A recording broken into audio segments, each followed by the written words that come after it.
যারা বোরখা পছন্দ করেন, যারা একটু কমফোর্টেবল, একটু আমার কাছে একটু ঢিলাঢালা পোশাক সবসময় ভালো লাগে। সো আমি একটু আমি কেন যেন কমফোর্টেবল হয়ে গেছি। আমার ভালোই লাগে, আমার খারাপ লাগে না। সো আমি বলবো যে যারা মানে মেয়েরা আছে, নারীরা আছে, যার যা ইচ্ছে পড়েন, আপনাদের ইচ্ছা, আপনাদের কমফোর্ট জোন, আপনাদের ব্যক্তিগত ব্যাপার। আমার এই লিবাস, এটা আমার ব্যক্তিগত ব্যাপার। প্লিজ আমার ব্যক্তিগত ব্যাপার নিয়ে আপনারা কেউ আর এটা নিয়ে কোয়েশ্চেন করেন। আমি বিরক্ত।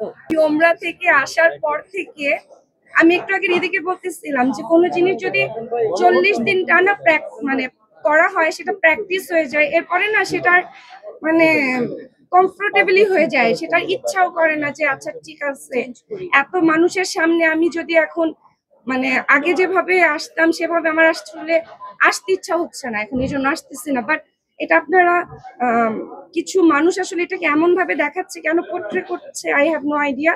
কিন্তু আমি আসলে আমার ভালো লাগছে, এটা হচ্ছে সব থেকে বড় ব্যাপার। আমি নাজাত নামটা শুনে ভেবেছিলাম হয়তো ভাইয়া বেবির নাম বা তাদের কারো নাম, পরে বললো না, এটা রমজান মাসে আসলে ওপেন করা হয়েছিল।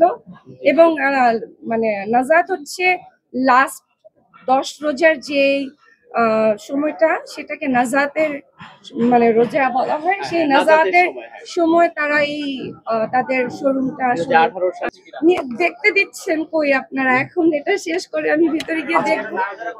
ভাই আমার ভালো লাগছে, আমি তাই সব নারীকে বলতে চাই আসলে ঘরে বসে ওই গীবত করে কোনো লাভ নাই, বা কোনো কিছু করে লাভ নাই। কাজ করেন, সেটা যে কোনো কাজ আপনি ঘরে বসে সেটা করতে চাইলে সেটাও করতে পারবেন, মানে কাজে কোনো বাধা নেই। খালি মস্তিষ্ক শয়তানের বাসা। তাই কোনো নারীর উচিত না চুপচাপ বসে থাকা, যে রান্না বান্না করবো, ঘর দেখবো। রান্না বান্না ঘর দেখাও একটা কাজ, কিন্তু তার পাশাপাশি যদি সেটাকে প্রফেশনও বানানো যায়, একটা প্রফেশন প্রত্যেকটা নারীর থাকা উচিত। আর যারা মানে মা, মানে আমার মা হাউস ওয়াইফ, আর হাউস ওয়াইফ অনেক বড় একটা জব। যারা হাউস ওয়াইফ তারা ওই জবটা প্রপার করেন, মানে অন্যের গীবত থেকে দূরে থাকেন। সবাইকে বলছে, এটা নারী পুরুষ সবার জন্য।